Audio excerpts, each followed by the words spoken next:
अच्छा जी, second year बेटा आपका लास्ट लेक्चर जो हुआ था हमारा वो आयनाइजेशन एनर्जी तक ख़त्म हुआ था।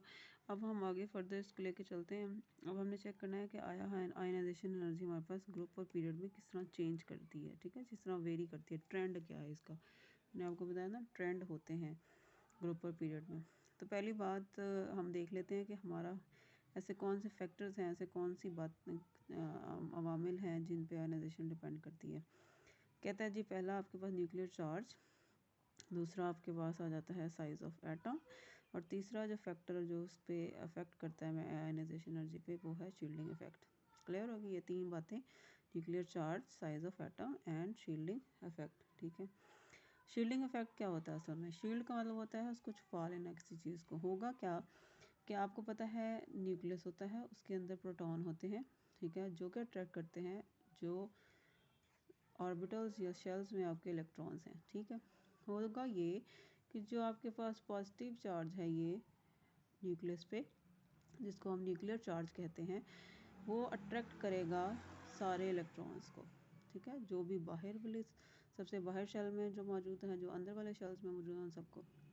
लेकिन होगा क्या कि अगर आपके पास दरमियान वाले जो शेल्स हैं, ठीक है, सबसे बाहर वाले शेल्स के से पहले वाले जो शेल्स हैं, उनमें जितने भी इलेक्ट्रॉन मौजूद हैं वो क्या करते हैं, वो रास्ते में आ जाते हैं, रुकावट करते हैं। किसके लिए? सबसे बाहर वाले शेल में जो इलेक्ट्रॉन मौजूद हैं उनके लिए। तो जो हमारा न्यूक्लियर चार्ज है वो उस हिसाब से या उतनी अच्छी तरह उन इलेक्ट्रॉन्स को जो आउटर मोस्ट शेल में पड़े हैं अट्रैक्ट नहीं कर पाएगा, क्योंकि जो अंदर वाले इलेक्ट्रॉन्स हैं, जो अंदर वाले शेल्स के दरमियान वाले शेल्स के इलेक्ट्रॉन हैं, वो उसको शील्ड कर रहे हैं। शील्ड मतलब उसको बचा रहे हैं न्यूक्लियर चार्ज से। ठीक है, तो उतनी अच्छी जब अट्रैक्शन नहीं होगी सबसे बाहर वाले शेल के पास के इलेक्ट्रॉन पे, तो बड़े आराम से उसको, इस इलेक्ट्रॉन को आप बाहर निकाल सकते हैं। जितनी आसानी से आप बाहर निकाल सकते हैं उतनी ही कम आपको एनर्जी लगानी पड़ेगी। जितनी कम आपको एनर्जी लगानी पड़ेगी, दैट मीन्स उतना ही आपकी आयनाइजेशन एनर्जी कम है। क्लियर होगी बात? ठीक है, दिस इज़ द केस। बिल्कुल ये ऐसे बड़ी एक फेमस एग्जांपल देती हूँ कि अगर एक है ना देग है, उसमें चावल बांट रहे हैं, तो होगा क्या कि देग चावल बांट रहे होते हैं, तो वो क्या करते हैं, देग आपकी वो पॉजिटिव चार्ज है। आप साइड पे जो लोग खड़े हैं ना चावल लेने के लिए, वो आपके दरमियान वाले शेल्स के इलेक्ट्रॉन्स हैं। ठीक है, और अगर कोई बंदा जा रहा था रास्ते से साइड से, उसने अचानक देखा है कि जी वहाँ पे देग है, वहाँ पे बट रही है, चावल मिल रहे हैं। अब वो जैसे बंदा पास आएगा, वो जितनी भी कोशिश कर ले, उसके चांसेस जो हैं चावल लेने के बहुत कम है, क्योंकि पहले जो लोग मौजूद हैं पहले वाले, वो उसको शील्ड कर रहे हैं, वो उसको वहाँ से बचा रहे हैं देग तक पहुँचने के लिए। ठीक है, तो ये आपके पास हो गया कि उतनी आसानी से, या आप कह लेंगे कि वो बंदा अक्सर बेशतर बगैर चावल लिए ही चला जाएगा वहाँ से।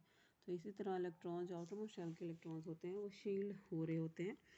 ठीक है, आपके पास न्यूक्लियर चार्ज से। डेफिनेशन भी उसने लिख के दिया आपको, कहता है shielding effect, shielding shielding effect is the actually the repulsion due to the electrons in between the nucleus and outermost shell। तो आपके पास आउटरमोस्ट शेल के इलेक्ट्रॉन्स का और न्यूक्लियस के इलेक्ट्रॉन्स के दरमियान जो इलेक्ट्रॉन्स हैं वो रिपेल करते हैं बाहर वाले शेल के इलेक्ट्रॉन्स को। तो ये आपके पास आ जाता है।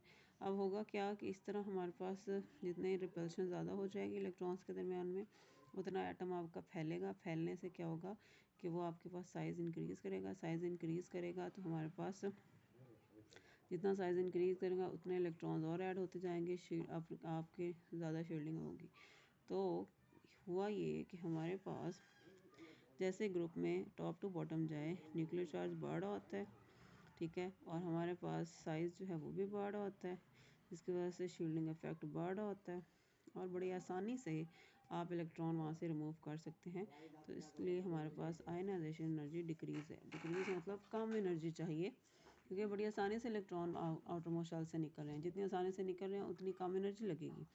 तो ये आपके पास ionisation energy top to bottom क्या होती है, डिक्रीज़ होती है।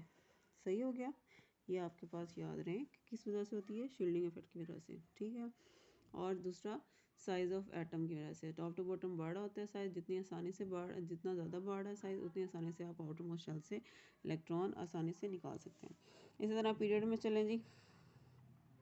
पीरियड में जाएं तो वो कहता है कि हमारे पास जितने छोटे एटम होते हैं उनके ऊपर ज़्यादा न्यूक्लियर चार्ज लग रहा होता है, उतने मजबूती से इलेक्ट्रॉन्स उसमें बाउंड होते हैं, जुड़े होते हैं, उतनी ज़्यादा आपको एनर्जी, आयनाइजेशन एनर्जी लगानी पड़ेगी। तो हमारे पास लेफ़्ट टू राइट जब जाते हैं तो हमारे पास क्या होता है, साइज़ ऑफ एटम कम होता जाता है, स्मॉल होता जाता है।